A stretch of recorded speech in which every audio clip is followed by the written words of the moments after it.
Welcome, everyone. We are so pleased and excited to be here. This is an introduction to an upcoming virtual retreat, Expand Your Consciousness. And this is a panel discussion that I'm here with some of the speakers who will be joining us. And we are going to share a little bit about this and really a definition that we each have on expanding consciousness. So we welcome our Zoom audience and everyone for being here. And we hope that you can join us for this beautiful weekend retreat. It's coming up on March 18th and 19th. And it is a way to immerse yourself in loving, healing, sacred frequencies, expanding yourself into higher realms, the illumined realms, and maybe even opening up new gifts. I want to welcome my co-host, Lori Rayon. Hi, Lori. Hi, everybody. Hi, Loren. It's so much fun to be together today talking about our amazing event that's coming up next weekend. Expand your consciousness. What a great concept, right? For us to work with every day. Welcome, everyone. Welcome, everyone. And Peter Tung, hi. Thank you for being here. Welcome. My absolute pleasure. And I must admit, I love the opening with the whales, the dolphins, and the ocean, as we're still in the sign of Pisces, which is just absolutely perfect connection between the two.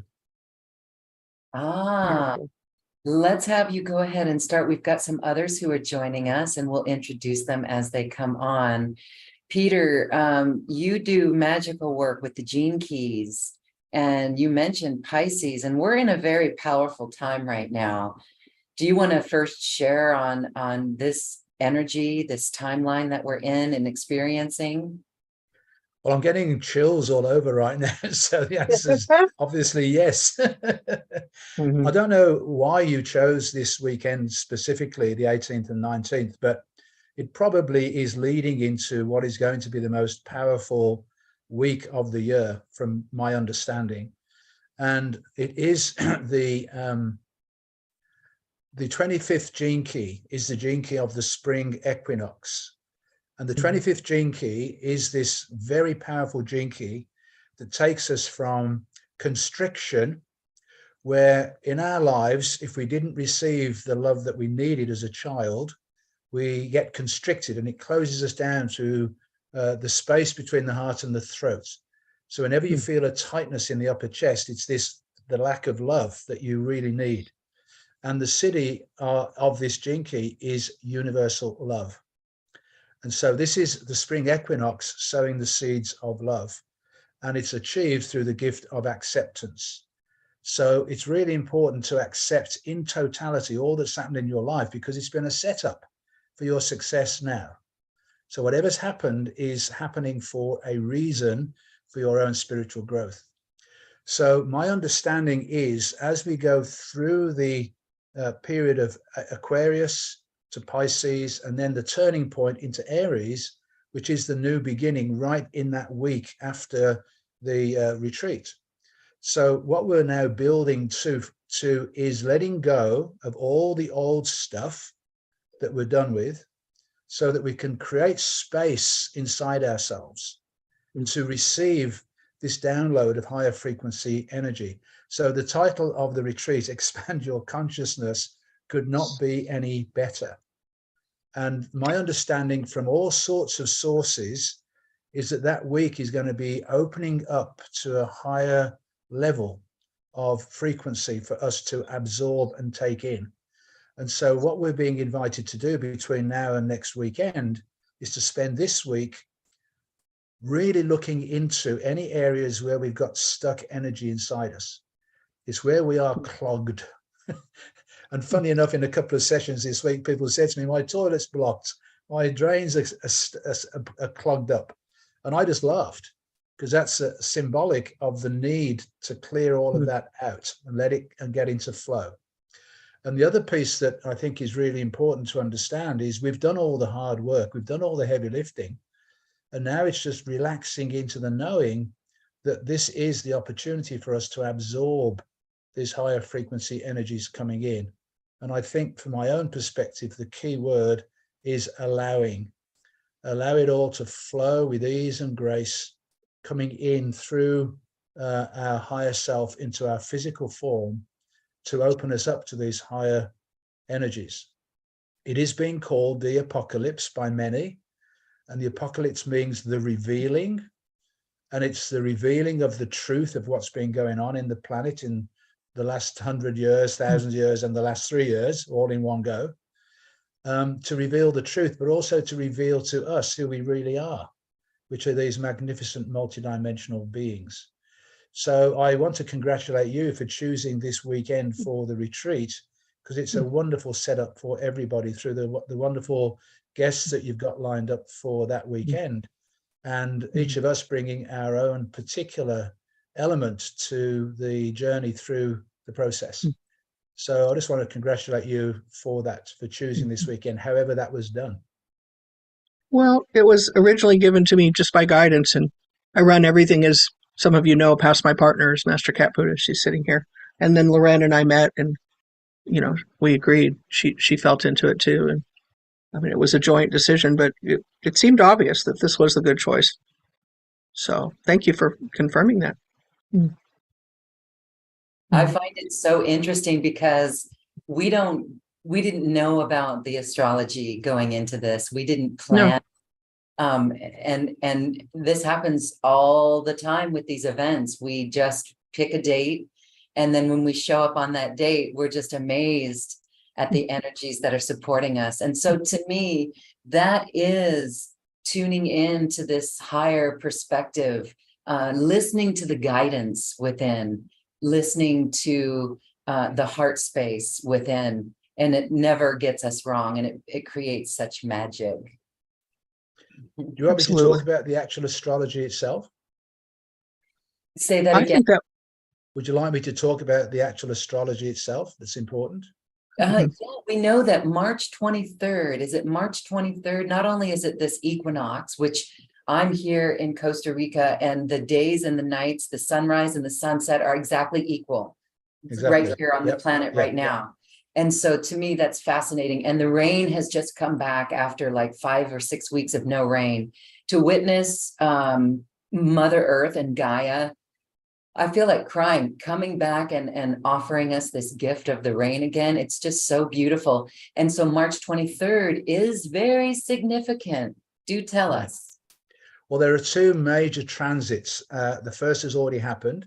So on March 7th, 8th, Saturn moved out of Aquarius into Pisces. And that's a major transit because Saturn takes 28 years to go around the whole journey. So it's about 2.5 years in each sign. Now, this is just my personal belief. I'm not an astrologer, but I have a close connection to the planetary alignments. And so my view is that Saturn is all about the old structures, the old way of being, in Aquarius, which is all about the new age energies coming in. So I think Saturn was actually blocking stepping into the age of Aquarius through all the old stuff that's been trying to control things for the last 2.5 years. Wow. So Saturn does not like being in Pisces because Saturn is all about structure. Pisces is no structure. So my image is that Pisces is going to dissolve the old structures once now Saturn has moved in. So again, looking at those glorious images you showed at the beginning, my belief is that those energies are going to dissolve Saturn in such a way that we can now say to Saturn from Pisces, let's build the new structure of the new Earth. Let's forget about the old and build the new. And then March 23rd is important because that is the date that Pluto finally leaves Capricorn and goes into Aquarius. So Saturn is coming out of Aquarius, Pluto is going into Aquarius. But there's this really weird thing happening as a result of retrograde motion. Pluto is going to go over the cusp between Capricorn and Aquarius 5 times in the next 2 years, less than 2 years now. It's going to go forward on March 23rd. It's going to come back 10 weeks later, cross over again, go forward again, go backwards again. And so it won't completely clear out of Capricorn until November 2024. But then it won't be back in Capricorn for another 250 years.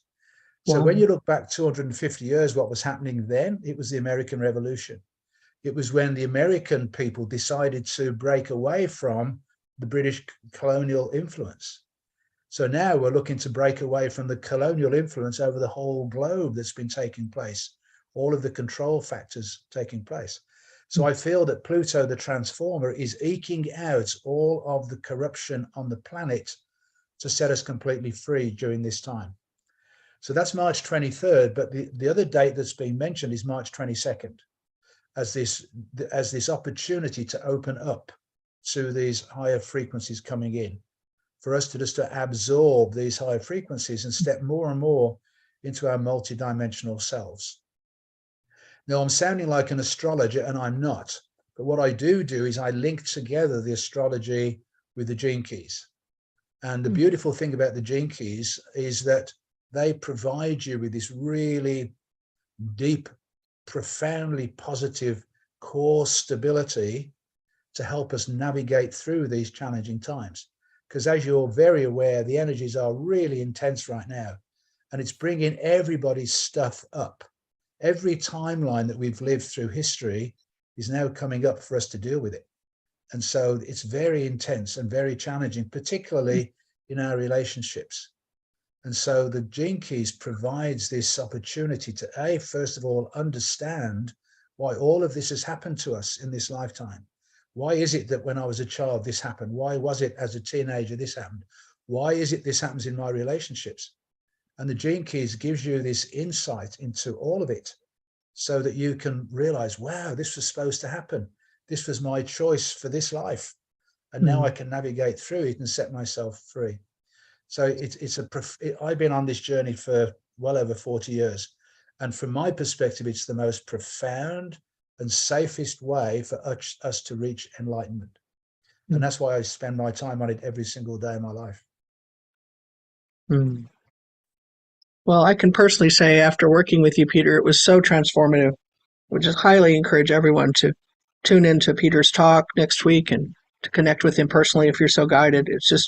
It's beyond powerful. And it was so right on, so validating, but also revealing in the sense of the time we spent together. I just can't say enough good things. And I want to relay that to all of you. This is very, very powerful, wise man that's here to assist us. Well, I'll be quiet in a minute, but what I will do next week is I'll bring up the profile for the spring equinox. So we'll be able to see the gene key profile for that time that we're now talking about, to see what are the most important elements, what shadows need to be cleared for the collective, and what positive divine expressions we have coming in to support us. Wonderful. Yeah, that is wonderful. For those who are, we've heard the gene keys, but can you offer an explanation for those who might not quite understand what they are and the history of them? Absolutely, yes. So the genius behind it is Richard Rudd, and he had an altered state experience where he was in his study for 3 days and 3 nights, didn't eat, didn't sleep, and had this transmission come through from what's called the causal plane, which is a pure transmission of truth. And it took him 7 years to put that 3-day experience into some form that we could work with, which is the gene keys.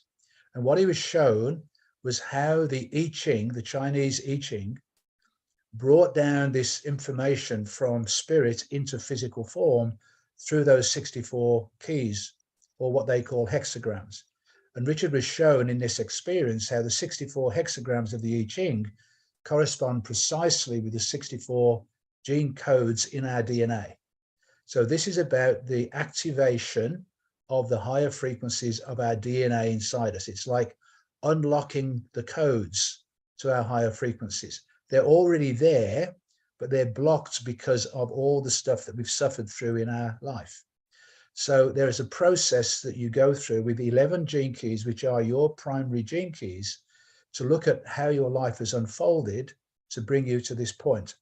And so the whole process involves taking a deep dive into who you really are in the outer world, your own inner unconscious world, how you interact with all the people in your life, going through your childhood from the moment of conception to the moment of your birth, to the age 8 to 14 when your emotional body is developing, and then to your age 15 to 21 as you're a teenager, in the hope that if you've had good parenting and a happy life, that at the age of 21, you become a well-balanced, emotionally solid adult.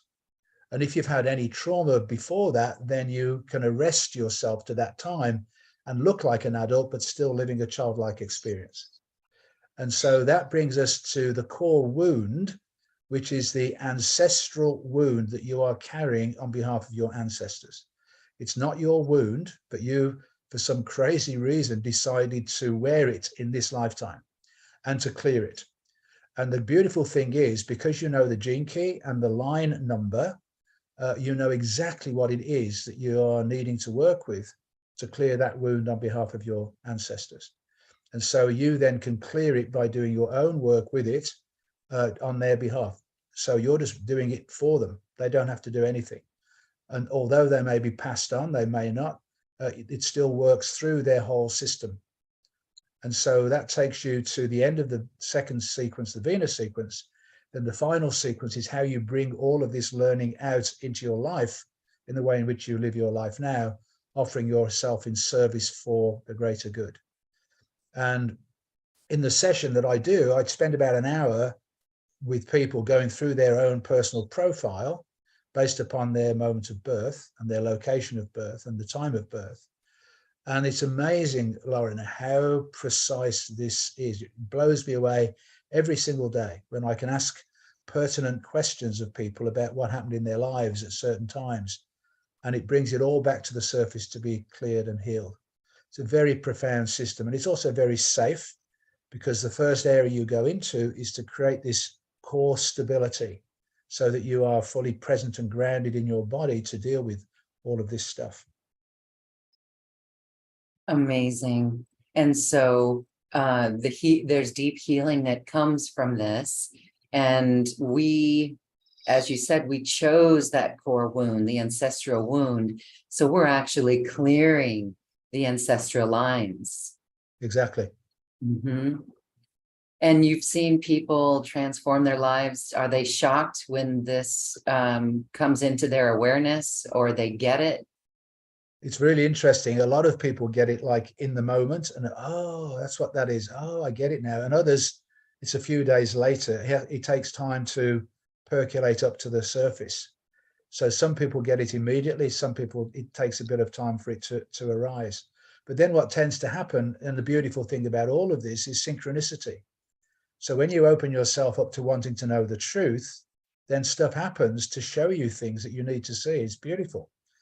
And, you know, just relaxing into that knowing and trusting the synchronicity and seeing how that plays out is just beautiful.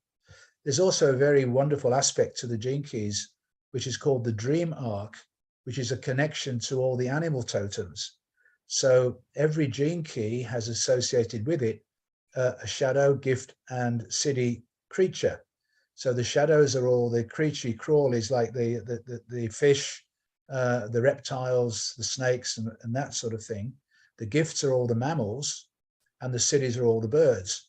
So you have all of these animal totems to work with as well through your profile if you wish to. And this is the more feminine, intuitive approach to the gene keys. Fascinating.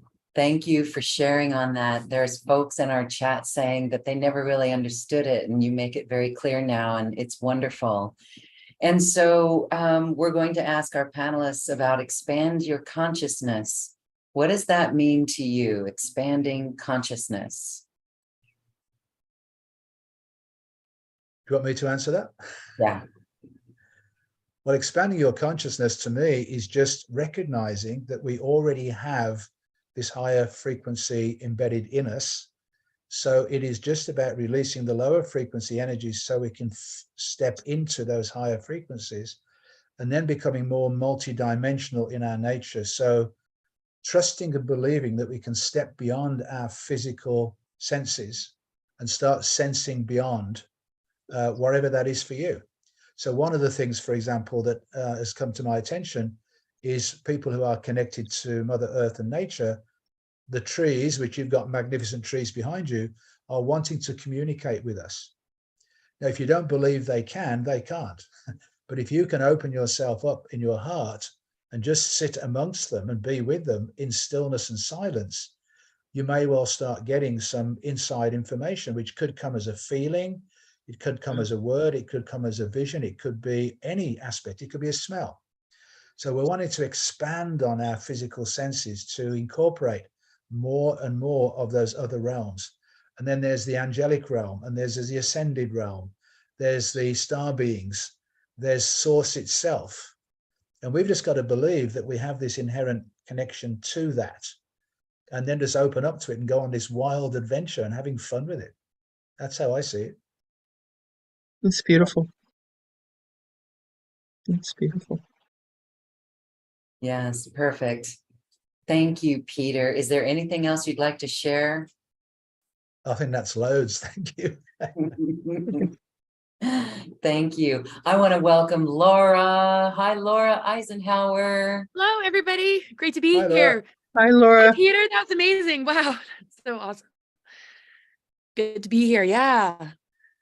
So, Laura, let us ask you, expanding consciousness. Oh my gosh. The work that you do on the planet definitely expands consciousness. It actually blows us wide open. But share more about your work and how you see expand your consciousness. Wow. I just really enjoyed listening to what Peter had to say. And I have my I Ching book right here, and it guided me through my, oh man, it was like everything to me. So yeah, expanding your consciousness, I feel, is really about knowing that we are so much more than we might think we are. There's a lot of limitations and rules that are cast upon us that provides us some structure, but what if those structures are repressive, if they like end up indoctrinating us and pulling us away from ourselves and our truth? Then we want to expand our consciousness outside of all of that and break that down so that we can enjoy the fact that we're multidimensional beings. We have a connection to our creative imagination. We have a galactic history we don't really know about. And there are levels of our consciousness connected to our DNA that we've been taught is junk DNA. So it's not really encouraged, except maybe through the arts and music and things that are expansive. But what about like self-knowledge? Without self-knowledge, how can we really heal ourselves? So to me, expanding consciousness is getting to know the self, getting to know what this biological vessel is capable of. Our galactic chakras, our dormant DNA, what is the junk DNA? And so a lot of focus and attention I like to put on my research, or like to put out there, is the different higher harmonic universes that exist in our DNA, and polarity integration and sacred union and our divine template, and how when we in our physical lifestyle begin to be more soul-centered, more conscious, and more mindful, we can work on doing whatever it is in our inner self to achieve a level of sovereignty and awareness. We can also discover that, like Peter was talking about, the synchronicities, show up to be a frequency match to this process. So we have more soul-centered relationships, we find more soul family, we find more like-minded people, and we feel that divine mission get activated so that we can be in service to others who are having a hard time breaking free of the inverted matrix system. And it doesn't mean we abolish it altogether. Like with the astrological shifts that are taking place, it's helping us to work with it in a way to take it to the next level. And I just really enjoyed what Peter had to say about it. And you're not an astrologer. You sound like you are. You were like so spot on with and what I've been noticing about the astrology, as far as in the context of expanding consciousness, we've had Uranus in Taurus conjunct the North Node, and that represents the greater growth period for humanity. We just came out of the Gemini Sagittarius and the Capricorn Cancer polarity integration with the nodes. And now that we're in the Taurus North Node, Scorpio South Node, we see Pluto as the ruler of Scorpio, Aquarius as the ruler of Uranus. With Pluto moving into Uranus, we've been sort of prepared for what this all means. So to me, a North Node conjunct Uranus is all about the expansion of consciousness in humanity, breaking through the matrix control systems, with Uranus having that square aspect to Saturn. Now that Saturn's moving into Pisces and Pluto out of Capricorn, it's just like this awakening, and this expansion is encoded, right? And it's in our DNA, it's in our divine inheritance to be a part of the trajectory of the organic ascension timeline. But because the psyops and the false flags utilize the knowledge of the occult, even though that word can be kind of just this greater knowledge, they use the inverted knowledge, I guess you could say, to create ways to send out information to humans to not move through these initiations, but instead be kind of trapped in the shadow side of it all.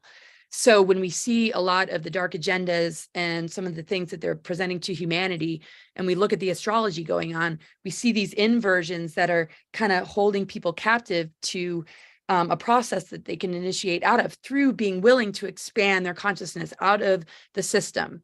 And it takes a lot of courage to just be like, wait a second, this is compromising me.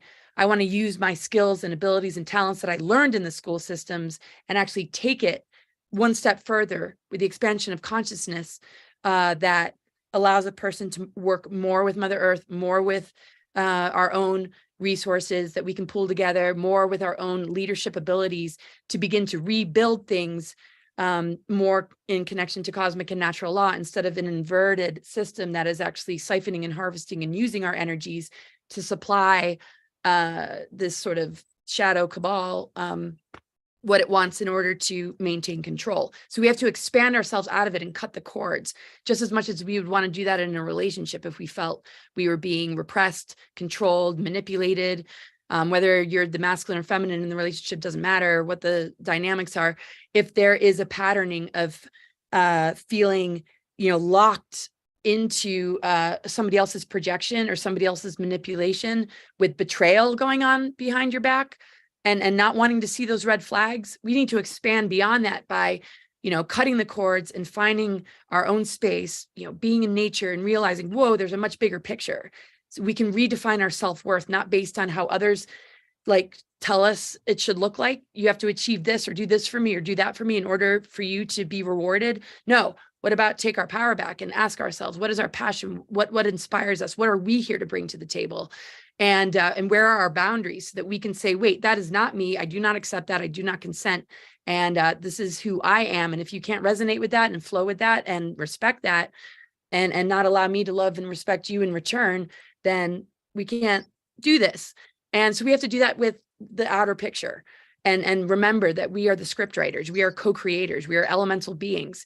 And we don't have to allow ourselves to believe in a reality that is playing on our creative imagination and infecting our creative channels with propaganda and indoctrination that is taking us down a trajectory we don't have to go down, and just recenter ourselves so that we can like starve, you know, the parasitic forces from our energies and be co-creative beings that are able to explore the creative imagination and bring in the dreams and visions that we feel aligned with to then manifest. And if we don't expand our consciousness into that ability, then we're always going to be answering to outer authority, and we're going to determine our health and wellness and finance and everything under the sun based on what it tells us.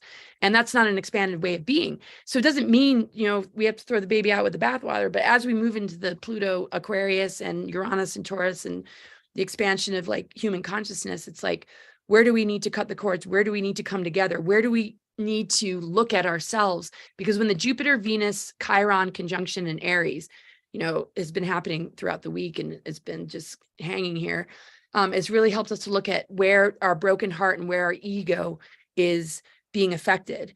Are we going to keep giving our power away? Or are we going to be conscious with those wounds and realize that they hold keys to our greater mission, to step up as healers, to be in service to humanity, to say, look, this is what I'm working on. This is what I've found is useful, and I'd like to now share it with you. And hope that those that are still locked in the system can appreciate that we have something to say when we're sitting down with those people, and that we will not just like be thrust into having to answer to something that says, this is what it is, this is what you have to do. And this is, you know, expansion is taking charge. Like if a doctor says you'll never be able to walk again, or you only have 2 months to live because you have like inoperable, wait a second, maybe that's not the case. What if you can create like a transformation or miracle by connecting with an expanded consciousness that can begin to bring in a greater ability to say, well, watch, I will walk again. I will rebuild this. I can regenerate. I can alchemize. I can transform. So an expanded consciousness means that what some might deem impossible is possible. And we have so much to explore as these initiations that these astrological alignments provide, that we have so much to tap into to be the override frequency, to be able to face a lot of the weaponry that is being used on us, to be the override frequency that can de-weaponize the weapons and help de-weaponize the humans that are falling for the mind control and social engineering, that we can be that embodied higher technology in a biological vessel that is the higher octave of higher earth energies that it can't touch. But as long as we're being siphoned and assimilated into it, you know, there's the danger zone. So expanded consciousness means that we are not going to limit ourselves to that false trajectory and that manipulation that is just robbing our children and stealing our talents and abilities in order to serve just the few and not the many. So we just have to reclaim the truth of who we are so we can navigate, see through the lies, and provide the gifts and blessings of how that's helped us to be able to help others achieve the same thing, so that we can come together in unity consciousness as sovereign beings and allow the diversity and differences to work in harmony together like an orchestra, and be in that oneness where diversity and harmony is oneness, instead of losing ourselves and following something and giving our power away, which only has led to divide and conquer. And they keep trying to keep us in that divide and conquer. And expansion means, wait a second, I don't have to play that game. You know, we are more powerful than we realize. And it's time to just say, this is a reunion. This is all good news. We're being pushed to the edge to rediscover ourselves and rescue our treasures before, you know, they keep getting, you know, taken away from us to the point where we didn't even realize, you know, that was ours to explore and ours to embody and ours to bless this planet with. That's Well, beautiful, Laura. yeah, we love listening to you. We can, it's an activation in itself. It really is expanding our consciousness. So a question comes up, you know, it really is a journey into the heart as well. And as we do this, at times it feels like we are gaslighting ourselves, like we are, we're at war with the mind and the heart. What would you say about making that journey to the heart completely with courage and in love? Because sometimes we look out at the world and what we feel inside is totally different. But this is where our deep conviction comes forth. How would you suggest that we just go forward so boldly on that? Me? Yeah, I would say, I mean, when we see the kind of spiritual war and battle, I mean, we have to win the war within, because it's really playing on us. It's playing on our thoughts, our minds, our emotions, our wounds, our traumas, and all the things that are like trying to keep us in that trigger zone and that feedback loop of like just having, that survival energy come up, or that trauma come up, or that thing that just keeps you kind of locked into engaging in this kind of battle. But we have to win the war within. We have to reconcile the dualities within ourselves. We have to integrate the polarity within ourselves and do that like greater work, and not worry about what other people think. Because when you lead by example and you're being true to yourself, even if people aren't comfortable with it, well, don't take it personally. The reason they might not be comfortable with it is the same way a person's not comfortable when they detox. All of a sudden something's starting to want to move out of their system. There's like a reaction to it. It doesn't feel good. It's like, when a person starts to deprogram or detox, it's just like, whoa, if they're holding on for dear life to the old paradigm or belief systems that maybe deep down they know doesn't serve them, but they're not ready for it, they're not going to like the activation. They're not going to like the opportunity to go deeper. They're going to fear it at first. But when they realize like, whoa, actually, as uncomfortable it is in the beginning stages, I'm starting to feel lighter. I'm starting to feel like the stuff that doesn't serve me is like releasing out of my system. And these plutonic cycles and Uranus and the outer planets, Neptune and all that are part of these greater initiations. But if a person is not allowing themselves to be connected to those greater initiations, and they're in the inversions, they get more and more blocked up and stuck and under that control. So don't be afraid to just say, that really doesn't serve me. This activation and healing is something that's actually going to liberate me, because it doesn't mean you have to follow something or give your power away. It means you're coming back to yourself. And you can just be like in your divine center, in your truth, in your uniqueness, but still connected to this greater unified field, and this feeling of togetherness with boundaries and discernment, because you don't want to be overly trusting, but it's just like love yourself. And it might not be something easy for people. It's not about the ego. It's about love your body, mind, spirit, love the unconditional love of creator, love the fact that you can fall down and get back up and it's okay. Embrace humility. It's okay to not be right all the time. What is right and what is wonderful is love. If you got duped, it's just like, oh, well, you put your heart in the right place. You thought it was real. You gave the benefit of the doubt. There's no shame in that. So just be strong, be true to who you are, and allow, this process of like deprogramming and transformation and detoxing and healing to take place. And a lot of people will like gravitate towards it and be like, oh yes, I want it. And other people like run far away and project everything on you, saying you're the crazy one. And it's like, I don't want to listen to this. Just don't take it personally. Stay strong and true to yourself, because those same people might come back around and say, wow, this path really didn't get me anywhere. And now I'm scared.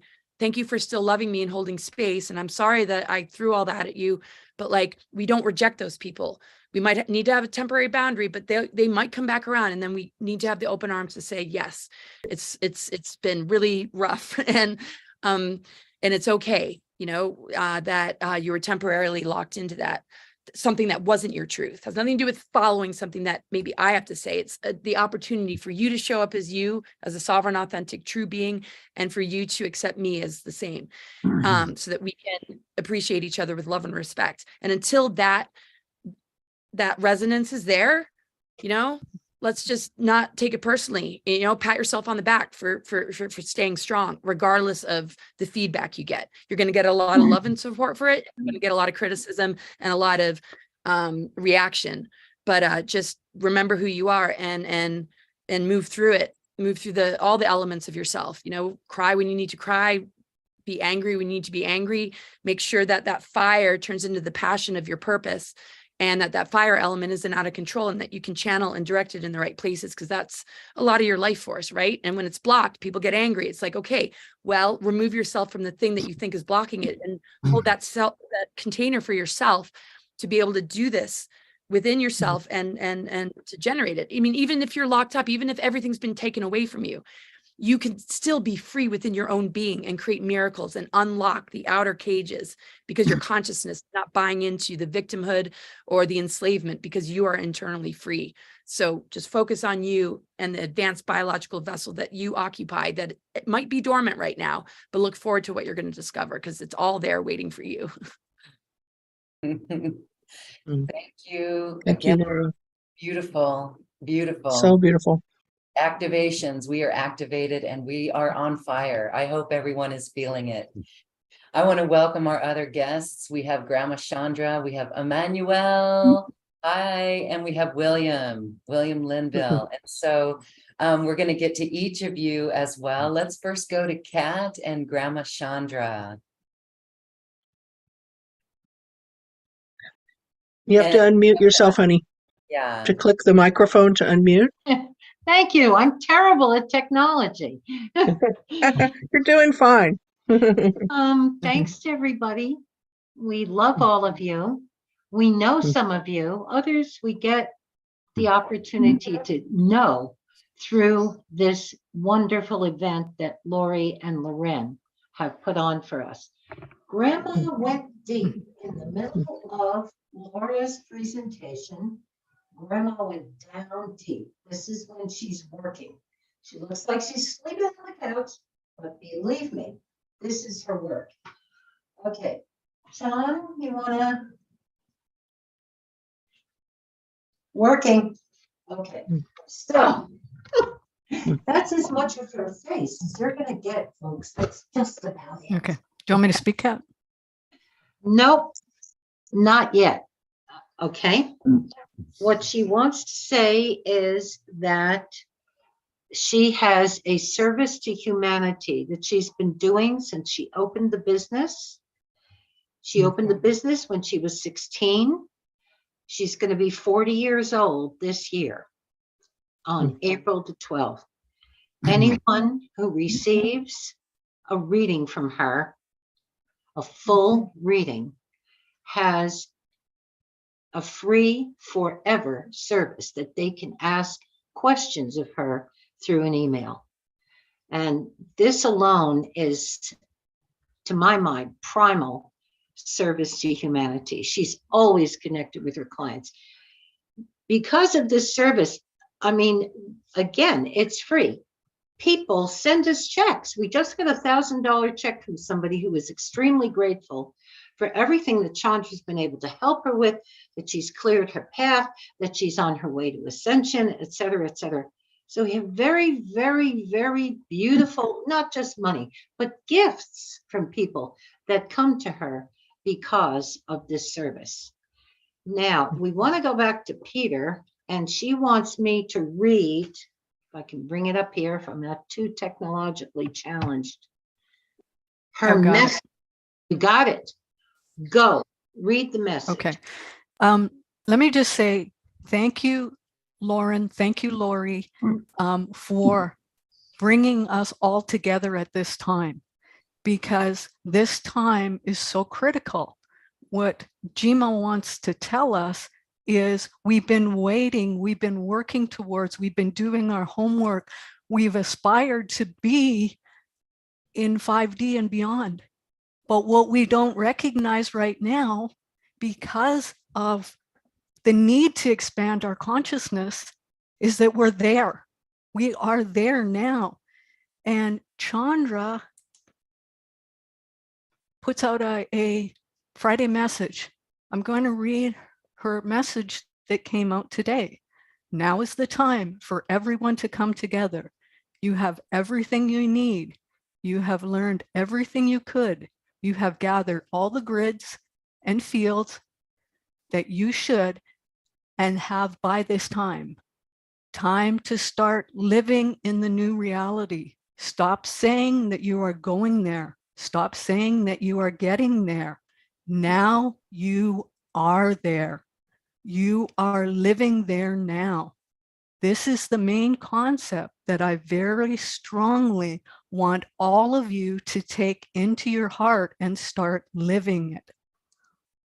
All your masters, teachers, and guides who are working with you are with me in giving you the same message. You are already here to live in this new life. Your only obstacle is that you still cannot believe you are here. You are not acting as if you are here. You are not living as if you are here. You must change your perception of where you are. You must feel yourself in multidimensionality already. Act like the master of your own life. Act like God's sons and daughters, living in the reality created for you by yourself through God in you. As soon as you move yourself consciously into the new 5D Gaia, that is when all of this happens. Right now, you are nowhere because you still think you are on your way. Accept the fact that you are already here. Thank you, Terry. Terry is one of Grandma's translators. She's also our tech who puts out these messages every Friday for Chandra. You can look for them on the website. John, do you want to add anything to this? Hmm. You want to add anything through Terry? Terry, go ahead, Terry, please. Yeah.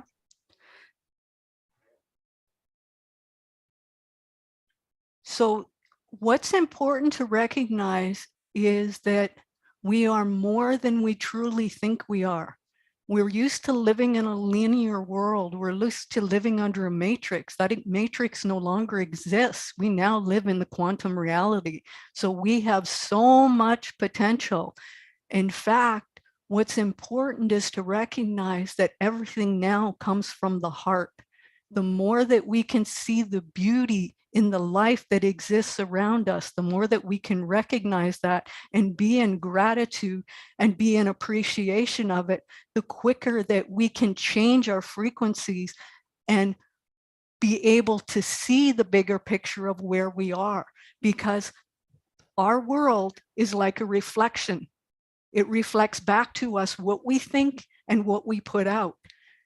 So in moving to the higher frequencies and opening up to our potential, it's important for us to expand the gratitude, the appreciation, expand the heart, look for little simple things, look each day at what's going on and where you see the magic.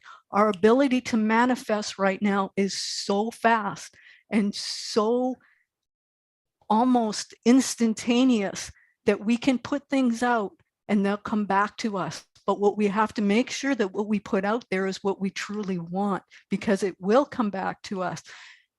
And then recognize and appreciate as these things unfold for us, because we are creating this new reality. We are all consciously working on this together because we are all one. We are united. We are one. We are all come from the same source. And so together we have the potential to move forward. And as more of us open up and recognize this, it's like we put that seed out in the quantum and others pick up on that because we're communicating. We may not recognize this.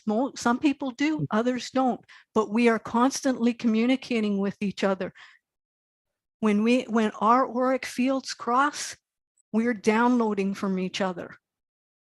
When we come together on a webinar like this, we're sharing on a much higher level. We're downloading from each other. We're getting the information that we need, and others are getting the information that they need as well. So this is a level of communication that we're not used to understanding and working with on a conscious level, but this is happening for us.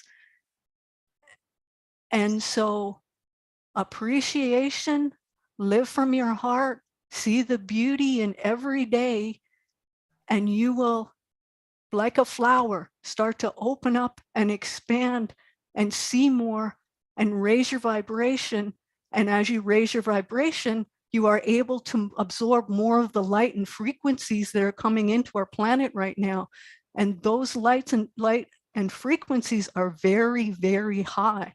They're part of the ascension process, which is opening us up to being able to become who we plan to be in this lifetime before we incarnated into this lifetime. We just need to open up to that and to allow that seed to expand and to grow and to blossom so we can be who we truly are.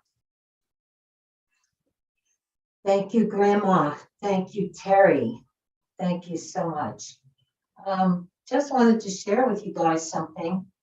Grandma got a New World Report Award for North American Business. It says Grandma Chandra Global Spiritual Healing, Spiritual Healer of the Year 2022. Here, that's the award. I don't know if you're going to be able to see that with all the colors and everything. But that's It's her beautiful. award. Kat, move the camera so we can see you and we'll be able to hear you better. That's great. Okay, sorry about that. So Chandra is opening up a retreat for healers. I can see you all signing up right now. It's going to be in Bisbee, Arizona, where we live. And it's going to be a spiritual healing retreat for healers, because as you know, all of the healers, we never, ever get a break, so to speak. So this will be a retreat for healers. It will be a package deal. We're just looking at property right now to see how we're going to manifest this in 3D. But that's what she's about. It's going to be called the Blue Lotus Healing Sanctuary. Congratulations, Kat. Exciting. Hope It's a to place get for it us to go here. and expand our Yes. consciousness. Yes, expand your consciousness. Well, what Terry was translating and, you know, her messages and everything, that's the way Grandma expresses expand your consciousness. Absolutely. Thank so you grateful very, for both very of you. much. We love you so much. It's so good to see you. Those that I don't know, those that I already know. Thank you. And I look forward to next weekend. Thank you. Namaste. Namaste. Message. Beautiful, beautiful, inspiring, heartwarming message. We made it. Yay. We just have to really live it and be it. Thank you for that. Okay, we have a couple of others that we're going to get to, and some of our panelists may drop off. Thank you all for being here. If you have to go, that's fine. We'll see you next weekend. Let's go now to William Linville. This is a character, I should say, a beautiful galactic being, a cosmic who is of expanded consciousness, a walk-in. Your story's fascinating. William, welcome and thank you. And please share your thoughts on our topic, expand your consciousness. Yeah, it's so much fun because, you know, I was listening to the other young lady, Laura, and then Peter, and Kat and the grandma, and you know, and both of you, and it's just such an interesting topic because you go through, you know, whether it's, you know, incarnational, you go through the womb in the third trimester where you actually start to incarnate within the body, you go through all the encodements of consciousness, all the keys, all the genetic encodements, and higher level encodements, lower level encodements, the genealogy, the platelets of consciousness, including the crystalline structure, and all the different levels from the frontal lobe of the brain, midbrain, back of the brain, the amygdala, all the way through the DNA, the RNA, all the way up through the telomere, the use vitality chromosomes, and then into your, what I call your universalis DNA or your universal DNA, where there's another 144 to 278 more strands of DNA, which are more, goes into your universal libraries of consciousness, goes all the way into all that is. And then we get into ascending, which is also the activation, the radiance, the omnipotence that is now ascending within and through your body, activating through the encodements of consciousness, also dissolving all the different split off levels of consciousness that you've been and that you've had through the soul level of consciousness, through the Akashic record realms, and bringing all of yourself right here, right now, cleared and purified, and going through the resolvement, the dissolvement of all the cause code, the reckoning effect of all these streams of consciousness that have been split off, polarized, dualized, and separated and segregated from yourself into all these plenitudes of situations, circumstances, traumas, and chaoses, as well as incarnational realms that you as creator, you're reconnecting with yourself. You're bringing all of yourself here now and collapsing all those split, polarized, dualistic particles to bring forth yourself as the one true benevolent light particle as a facet of creator that you are, of clear and perfected divine light, divine love, that you're waking up to, you're rising through, and you're also resolving all of these lower levels, lower chakra levels of consciousness, from basically the solar plexus, creator chakra level vortex, root chakra level vortex, and all the carnal levels and your primal levels, that now you're letting it dissolve, resolve, moving and transcending all the way up through the heart level, all the way down to where eventually you have two main chakra level vortex beyond the 296 in the body. You have two main chakras, the crown and the heart, but the heart filling up the whole body principle, which now you start to become the vortex of divinity, the vortex of light beingness that you are, which in turn now we step beyond all the personal identifications. And I call them identifications because, we're not being polarized by the male or the female. We're not in denial. So please do enjoy your divine feminine, divine masculine. But at the same time, you have it based on the gender principle of the body. But at the same time, where you have it as another vehicle of expressing love, and where now it's all, your whole body as a whole, your whole beingness as a whole is used as an amplifier, accelerator, radiator, and amplifier, where your consciousness is really becoming more expanded, endless, to where now you begin to unfold and open up within and throughout this whole universe, the multiverse, the metaverses, and into, within and through all that is, because that's where you start to really awaken. You start to watch all the universes become kind of like a little marble, where you're filling up all the space around, not leaving your body. Once again, you're bringing all of you through the body, which is kind of the whole point, to integrate, merge, marry, but then to expand exponentially to where no longer are you pinned in, locked in, boxed in by any polarized states of consciousness, where you go through the universal libraries of data and information, which isn't so much about a book. It's everything universally is all based in, let's just call it mathematics, but it's also based in encodements of consciousness. So we're going there and we're opening, we're integrating, we're embodying and accelerating, but yet where we start to watch long-term beneficial changes going on within your life stream, then going back to what Laura was speaking about, it's kind of funny. You change your mind, you change your life. You open up your mind, you open up your life. And being there myself in a wheelchair for 2.5 years, extreme pain, being given 8 death sentences, and on and on and on, that there's basically nothing more we can do for you, blah, blah, blah. Well, and I honor it. I mean, it went as far as science can go. And then it was like, okay, well, it's going to be what it's going to be. But that's where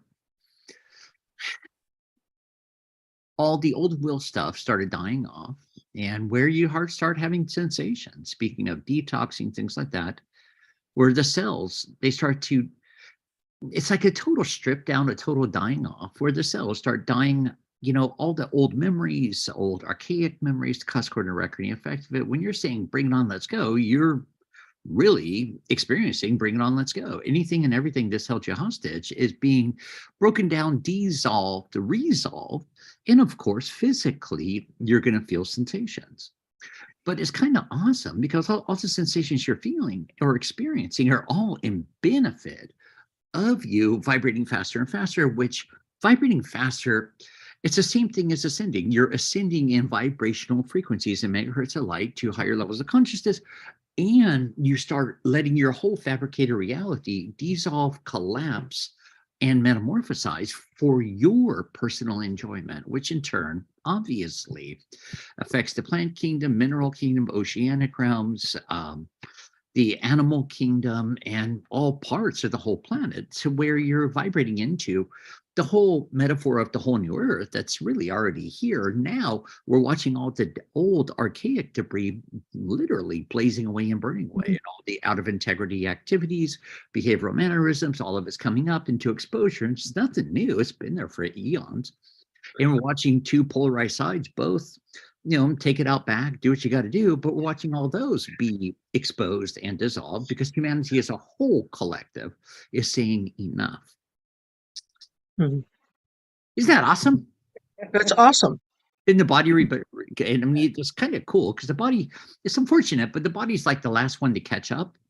So yeah, vibratorily speaking, you're already there. Now we're letting the body start to catch up. And the biggest important thing that I have found rebuilding the body or stabilizing is, I mean, it sounds odd, but don't get involved.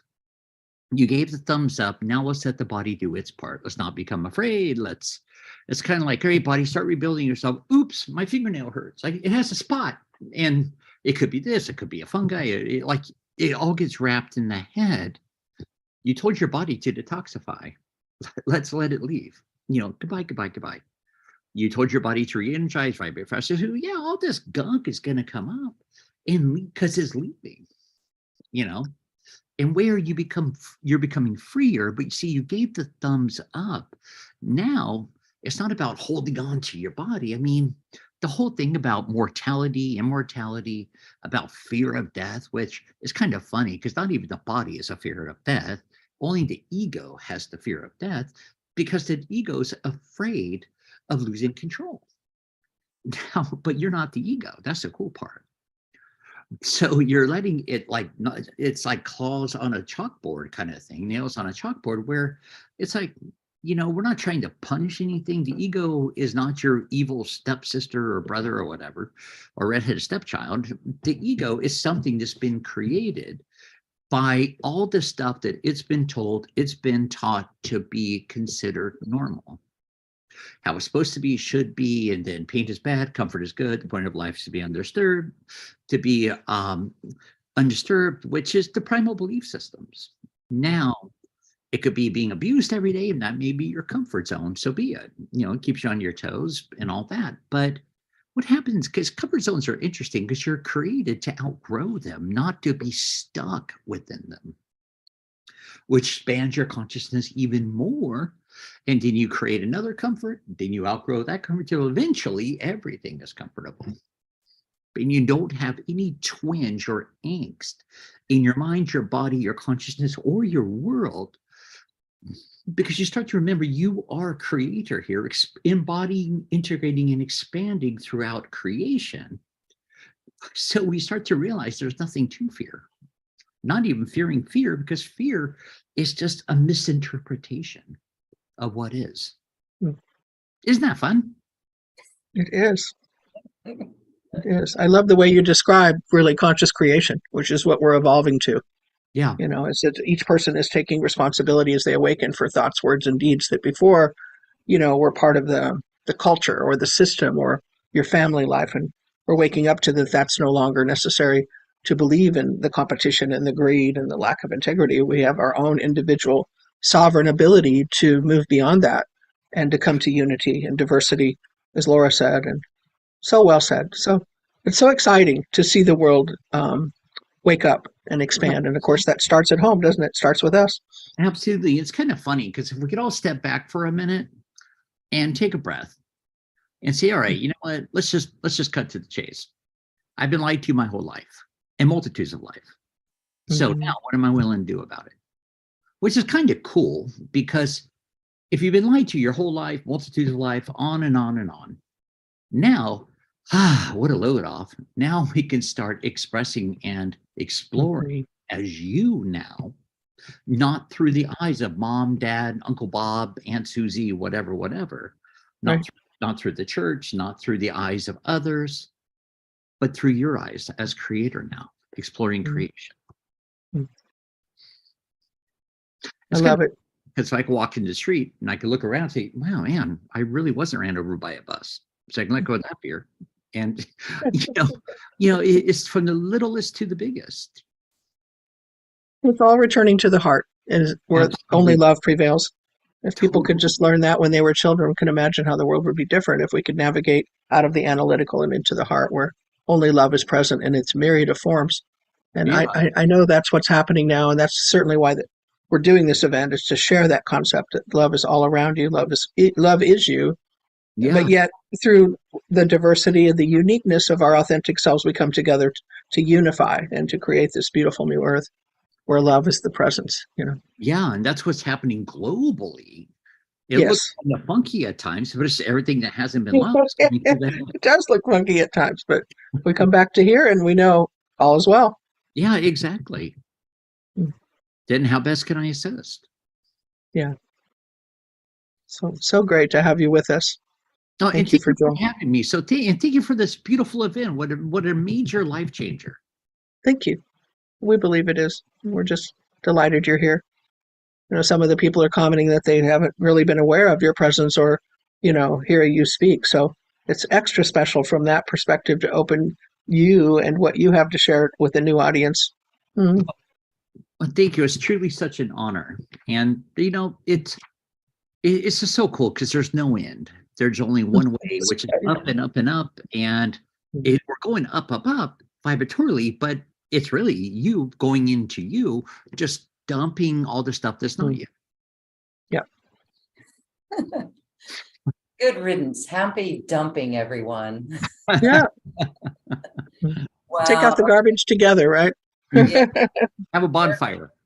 You know what? Every single person speaking has been an activation, and it's so inspiring, and we are lit up. So again, thank you, William. We're looking forward to your time with us next weekend. And speaking of the heart and being pure joy, Emmanuel Dogher, thank you for being here. You are all about the heart and joy. Welcome. Thank you. Thank you for doing this. Thank you for just raising the consciousness of the planet through your words, actions, deeds. I'm so grateful for all the panelists and both of you. Wonderful. As we are for you.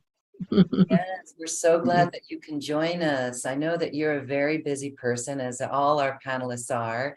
And so can you share more on your perception or your thoughts on expand your consciousness? First of all, I'm so grateful for all the multifaceted perspectives that were shared today. They're all part of the one. And so that really brings it to the understanding that expansion is simply us choosing to acknowledge and embody the oneness that already is. So oneness tells us that the only things that exist can exist in relationship to one another. So the fact, let's take a moment right now, everyone tuning in and just connecting. The fact that you are sitting on a chair, you and that chair have a relationship. The fact that you have a body, you and your precious body have a relationship. The fact that you have an ego, a mind, you and that beautiful, precious mind, ego, have a relationship. You and your breath have a relationship. You and your spirit have a relationship. You and your family, your friends.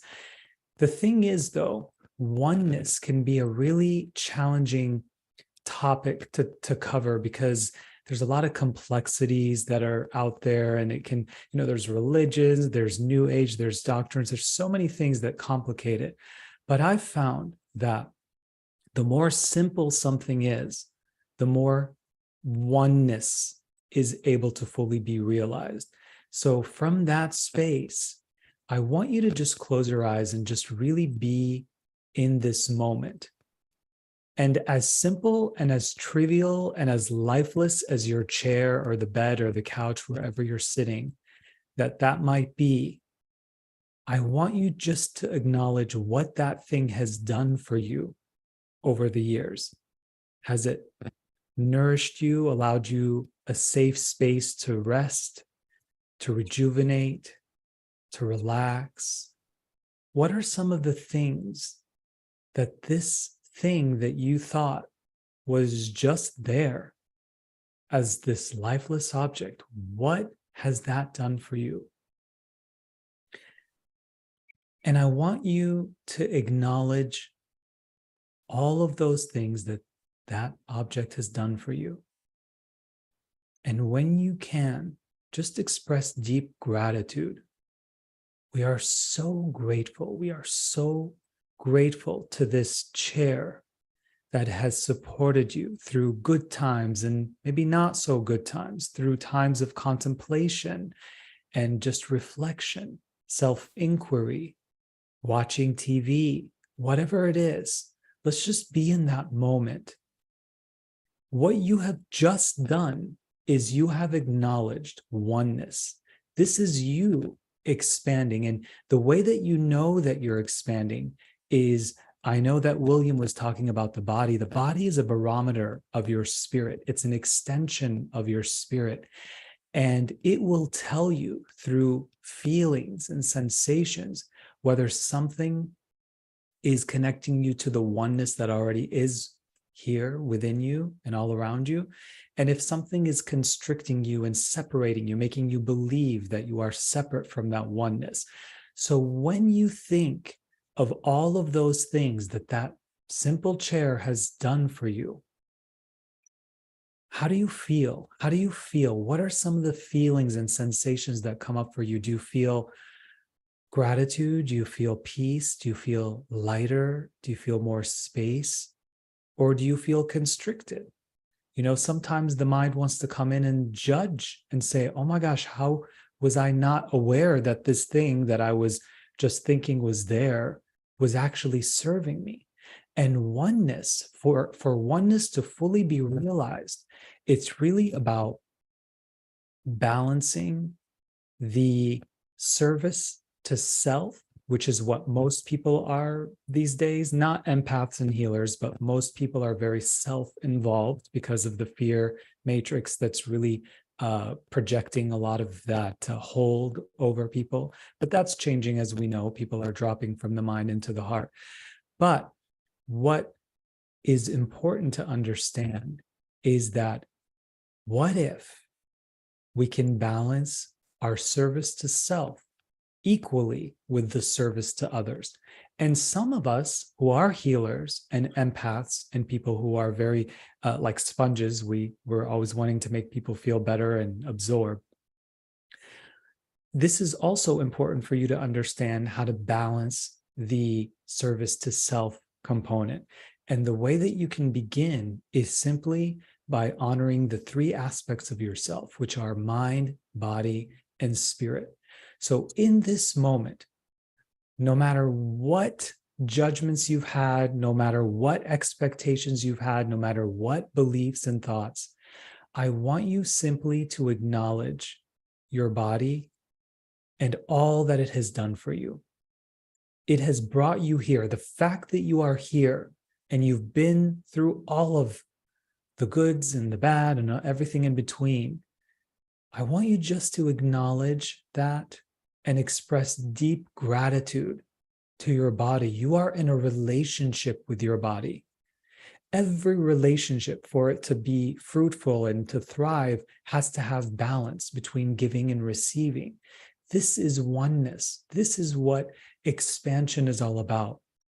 We often think that it has to start out there and we have to save the world, but it really is about embracing and honoring the parts of you that maybe you weren't fully loving and honoring. Even the ego. A lot of teachings and spiritual doctrines talk about getting rid of and eradicating the ego. But what if the ego is just this part of you that's trying to keep you safe and protected the best way that it knows how, and through the teachings and the passed down traditions that it has learned? What if that's all that it is? And what if all it needs is your love and attention to hold that space for it to come into this present with you, so that it can heal and alchemize to what it's really supposed to be, which is to experience this gift of third, fourth dimensional and fifth dimensional density, the gift of sight, the gift of sound, the gift of taste, touch, smell. That's what your ego is here to experience. But along the way, it forgot. It became very much about protecting itself. So, of course, how could we be mad? All those judgments we placed on our ego through religion, through New Age, through spirituality, that it's evil, that it's bad, that we have to get rid of it. Of course, it's going to do everything it can to protect itself from you. But the you that we're talking about now is the awakened, present, observer, conscious self. It's your God self. It's your goddess self. That part of you has never judged the ego. That part of you has never separated itself from the ego. The ego exists in the oneness. Otherwise, there would not be an ego. So I want you right now to thank your mind, the ego, for all that you have experienced, for all those times that it did the best that it could to keep you safe. I know it may be a tall order in this moment, but just your willingness alone is creating the space for the healing, for the expansion to happen. So just take a deep breath in and just be aware that you are in a relationship with your mind. You are in a relationship with your body. You are in a relationship with your spirit. And when you develop those and cultivate this strong bond and love for all those aspects of yourself, imagine what's going to happen in your relationships, whether it's family, whether it's partner, whether it's colleagues, whether it's just the world around you. How are you going to show up? Is it going to be easier for you to recognize the oneness that's already here? Or are you going to still separate yourself and blame and make this versus that? All of that has had its purpose. We're grateful. It did its job. But now is the time for us to drop into the heart, to allow the heart to lead, not to get rid of the mind, but to allow the mind and heart to work together as one and to allow the heart to lead. So that to me is expansion. I'm so sorry for the tangent. No, that tangent was an activation and so beautiful as well. And there is no war between the head and the heart. It is a relationship. And you've clarified that so beautifully. Thank you, Emmanuel. Folks in our chat on Zoom are saying it's so good to see you. Oh, it's so good to be with you. You are so wise. Okay. Well, we are looking forward to your time with us as well. And I'm going to go to Lori and have Lori share a little bit. Lori works with the whale and dolphin consciousness and animal consciousness, interspecies. Yes. And so Yes, I do. tell us more, Lori. Well, I was born telepathic with animals, and it was wonderful, but it was confusing because I thought everyone else was too. And I grew up in rural Nebraska, and horses were, I would have to say, my best friends and my greatest love, my first teachers. But I didn't understand the concepts that were there at the time, like from the cowboys, they're going to break the horse, put the saddle on and let the horse buck until it behaves, and, use control or manipulation. It broke my heart, actually. And I would just say, why don't you just ask the horse if it wants to be ridden? It will tell you, some do and some don't. So that's just sort of the foundation of where I came from. Over the years, though, I developed very strong relationships with just the cats and dogs around me. And again, my individual horse and then my second horse became really my partners in the very similar way that Master Cat Buddha is now. I ended up traveling to California from Nebraska when I was 17 years old. And I was trained in the Buffalo Bills Wild West show, which was there in North Platte, Nebraska, as a trick rider. And I had this very incredible relationship with my horse and would pretty much do anything we asked him to do. And that made my horse very valuable in the show. So, of course, I thought I was a big star, but it was my horse that was the big star. We came to California. And then I went on to study veterinary medicine because I thought that was my calling. And unfortunately, it wasn't. I wasn't really happy. I mean, of course, I loved studying the anatomy of the animals and being with the animals, but I had not yet discovered what I call energy light medicine, and that the animals wish to experience the natural elements and they wish to teach us that. So now, years later, of course, I can say that the animals are the greater body of healers and teachers on this planet. They exist here without duality. They have no consciousness of even the word no. They don't have a word for apology or I'm sorry. They only have a word for some level of love that they're here to teach us and to demonstrate for us. A good example would be the dogs are here as a species to teach unconditional love. I think most people can agree that. Cats are here to teach freedom and self-love. A completely different concept, but yet blended with the unconditional love. And so this has become my path. In 1994, I had one of those quote-unquote car accidents, even though, again, I know we all create our realities. And I spent several years in Baja, in Mexico. And this is where the dolphins came to me. And they began to speak to me. And I thought I was losing my mind because I had not yet spoke to dolphins. I loved them, but I hadn't spent time with them. And they came to my house every day, my little beach house, and told me so many things. I was really in what now I would call cosmology school. They told me about the history of the earth. And I was with my cat at the time, who was Pootie, who has since reincarnated 4 times, and was sitting out there with me and helping me decipher what I would say the dolphin language, and come to a place where I could understand that this was meant to be, that it was my higher being, my consciousness reaching out and the dolphins reaching back. And this was sort of our destiny, and that this would be part of my path. And so it came to about 3 years later where they just specifically asked me, will you be a messenger for us? Will you be a voice? Will you bring people to see us? Will you communicate with me? And interestingly enough, then Grandma Chandra was on earlier. Grandma Chandra was one of the people that truly supported me in the early stages of this. I formed a healing center with 4 other people, I think in 2003. It was called the Cat Center. And Grandma came, we hosted her from Arizona to San Diego. And in the event was wonderful. Lots of people came. And at the end, Grandma said to me, through her mom cat, she speaks telepathic. She says, when are you going to do your real mission?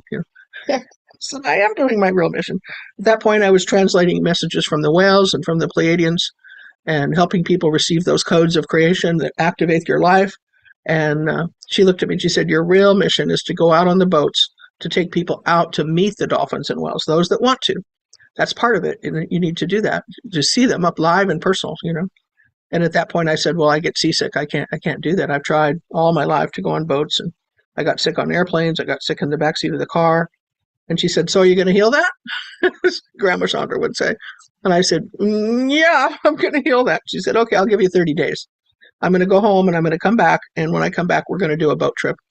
And you're going to go out with me and you're going to give the messages of the dolphins and whales to each individual person, because that's what you want to do, right? And I said, yeah, I do.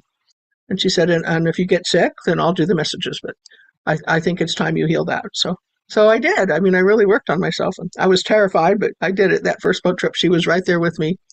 And we had a sold out boat. And it was the beginning of what I'm doing now, like 19 years later, doing lots of retreats all over the world to communicate with dolphins and whales, who by the way, are the elders. If you don't already know that, the whales tell us they've literally been here 300 million years.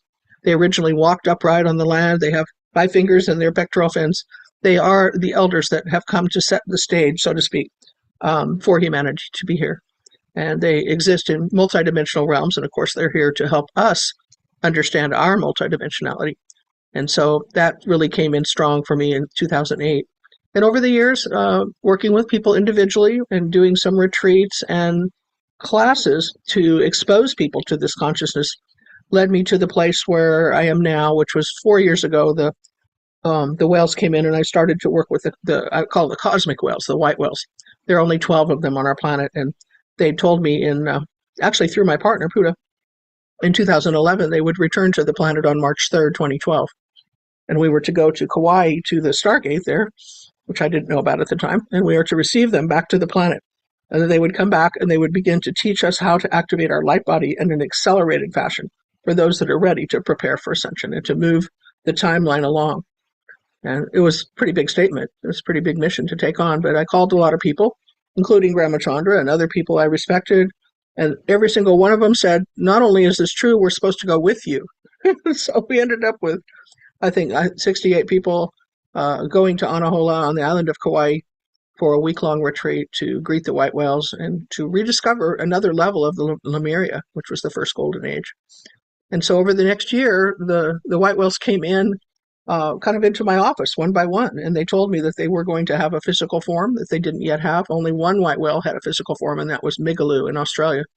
And that they would come back and they would teach us about light body activations, is what they call it. They said, in order for us to ascend and to continue to expand our consciousness as individuals, we have to carry more light, and that different processes that they could give us, different templates, would assist the body in acclimating and holding that light. And of course, what is light? Light is wisdom.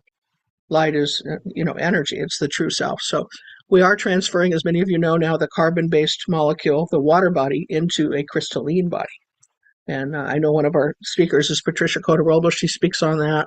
Also, that we're acclimating and energizing and calibrating the 12 strands of DNA, not just the 2 that science is aware of. So the dolphins and whales have that as part of their package that the creator has given them to help calibrate the DNA, particularly the DNA that's, I would say, dormant, that it's been activated in other lifetimes. So we're storing a lot of mastery that's not activated in this life. And once we work with them, those elements of mastery that your higher self gives permission for will be activated. And people take on all these wonderful new gifts in the sense of very, very quickly after working with the whales. And they're able to achieve more of what brings them great joy in their mission. So they asked me actually to share a little message with you. It's profound. I mean, I do many, many messages and channels from both the dolphins and whales and also from my partner. But this I think you'll enjoy. Okay, this is from the great whales.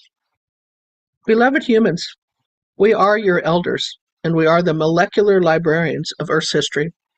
We embody conscious creation, and we have the experience and the intention to assist you with core level healing. It is our intention to assist humanity in claiming your mastery and restoring your physical forms to radiant health.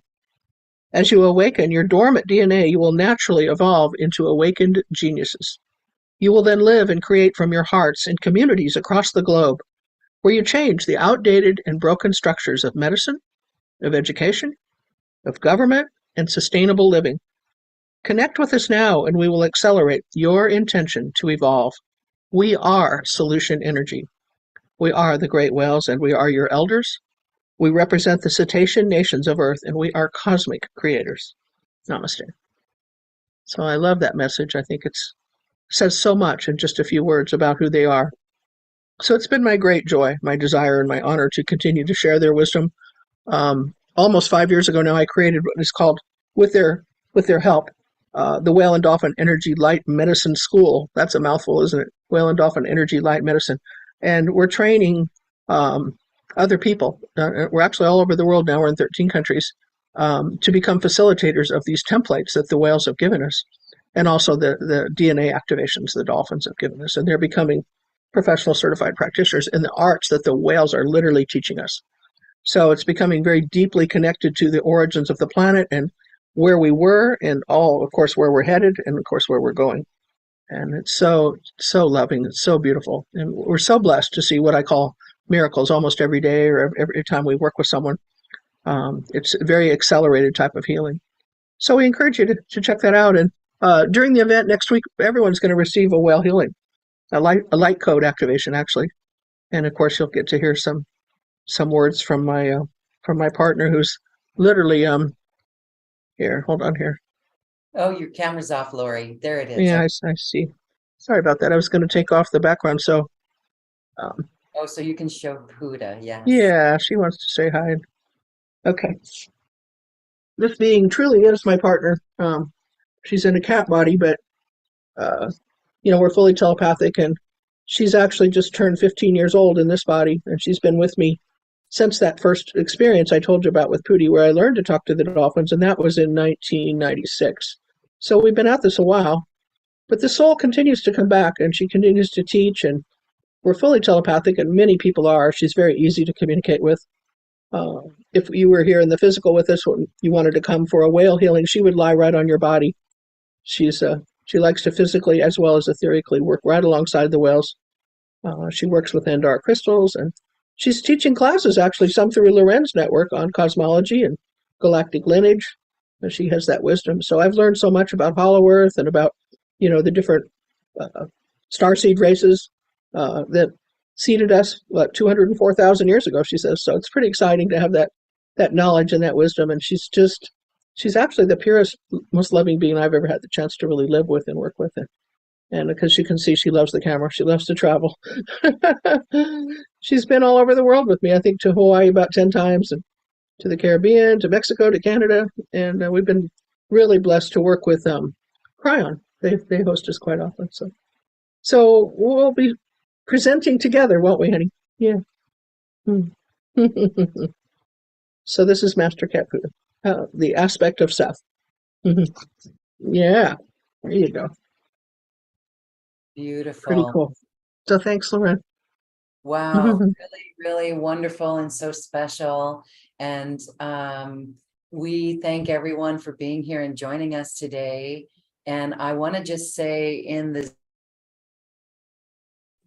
Zoom chat box, I am putting a link that is a special link so that you get some extra bonuses if you choose to sign up and check it out. It's really going to be a beautiful time, and we look forward to seeing everybody there. I wanted Absolutely. to ask our panelists here, William and Emmanuel, as we say goodbye, you can each take another quick moment. Emmanuel, we'll start with you.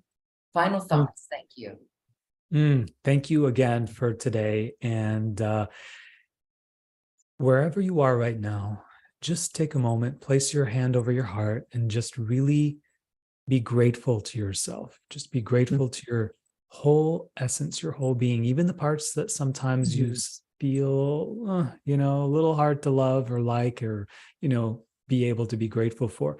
I want you to just be grateful for them because they got you here. That part of you deserves the right to be acknowledged and loved and honored by you. This is what healing is about. This is what we're going to be talking about during the session, just really loving and honoring all of ourselves in such a way where you can bring miracles and expansion and, all the things that you truly desire are already here. And it starts with you showing up for yourself. So have a beautiful day, be with this energy, and thank you all for allowing us to be here. Thank you, Emmanuel. Thank you. Beautiful. And William. Yeah, so right now, let's just, once again, close our eyes, focus our eyes towards the third eye, bring our consciousness, your hands, to the heart. And let's just, as we're here, we're focusing the eyes towards the third eye with the eyelids closed, with our hands over the heart and connecting with the heart, because it has you break energy with the thought forms. So where now we become more aware that the thoughts are outside of you, constantly spiraling and spiraling outside and around you. So right now, let's just take a nice slow deep breath in through your nose for about the count of 12, all the way down to below your navel. Just hold there for the count of 12, or just for however long you can. And then, like you're trying to blow out a tea light candle, just exhale through the mouth as slow as you can.